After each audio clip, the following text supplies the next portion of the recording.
Goodbye, Rio Ferdinand, a Manchester United hero denied a fitting farewell. Correspondent column.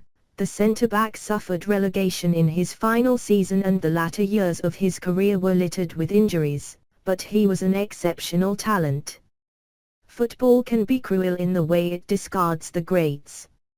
At a time of personal tragedy, Rio Ferdinand's sporting fortunes are altogether less important. But a Titan has been denied the appropriate farewells in a sequence of luckless endings. Ferdinand spent Saturday at Wembley, but as a pundit, not a participant. He had announced his retirement hours earlier. He spent the match in the press box, sat next to his longtime colleague Paul Scholes, occasionally being interrupted by selfie-hunters as both tried to concentrate on the FA Cup final. He last took the field in earnest in March. Queen's Park Rangers lost that day, just as they did in 6 of his final 7 games. He only tasted victory twice against Sunderland on both occasions in his valedictory year. By the time he had said he would not play on, Ferdinand had been released and QPR relegated. It was an ignominious conclusion to a stellar career. 12 months earlier, he left Manchester United after their worst season in a quarter of a century, told by Executive Vice Chairman Ed Woodward his contract would not be renewed in the dressing room after the final game at Southampton in May 2014. Once again, he had deserved better. 12 years of service brought 455 games and 19 trophies. He scaled the heights, making the contrast with his recent lows all the sadder. He was the prodigy who matured into the pedigree performer, the teenage talent whose enviable blend of physical power, technical prowess and preternatural composure marked him out at an early age as probably England's most naturally gifted centre-half since Bobby Moore. Ferdinand was the most prized graduate of West Ham's prolific academy and, for the first of the 3 Uniteds he represented, the most profitable.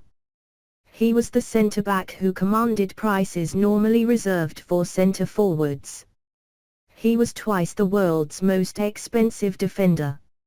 Leeds United spent £18 million on Ferdinand, before Manchester United made him the costliest player in his position in footballing history at £30 million.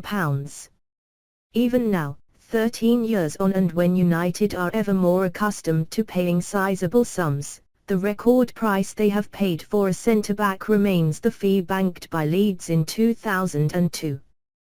But Sir Alex Ferguson, who Ferdinand singled out for special praise when he looked back on his career, was vindicated. Not initially, because his first few seasons at Old Trafford were mixed. Ferdinand was guilty of lapses of concentration, whether on the field or when told to take a drugs test.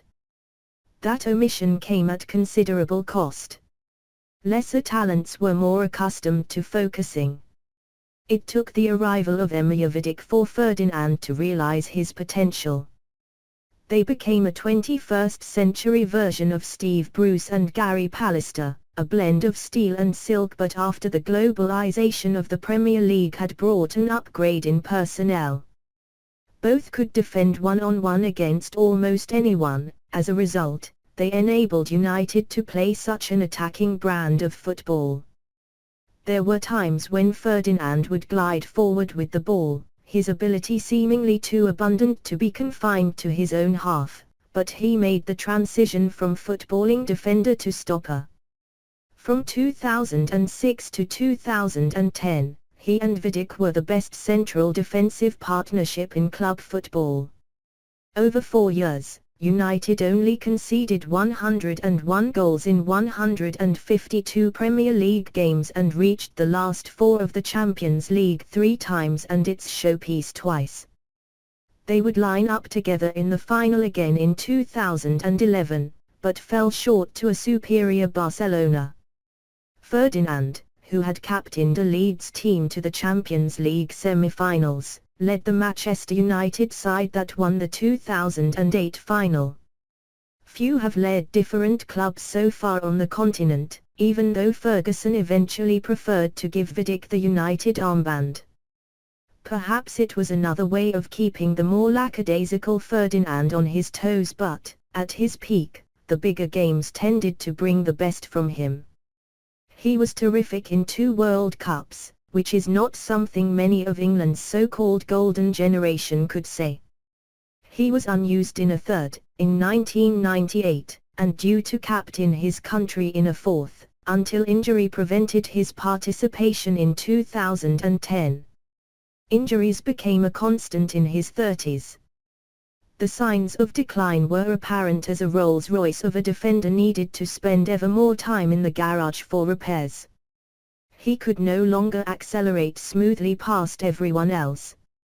Some of the defining fixtures, Manchester derbies in particular, became ordeals.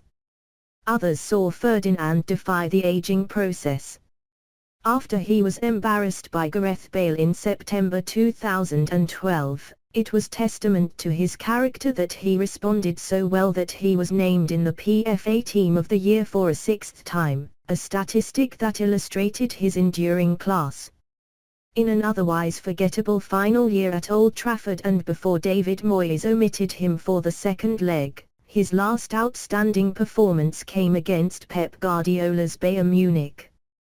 It was like old times, Ferdinand and Vidic, with a combined age approaching 70, twinned in defiance again. The Englishman never played that well again. But if that would have made a more suitable goodbye, it was fitting he had the Serb by his side when he last excelled.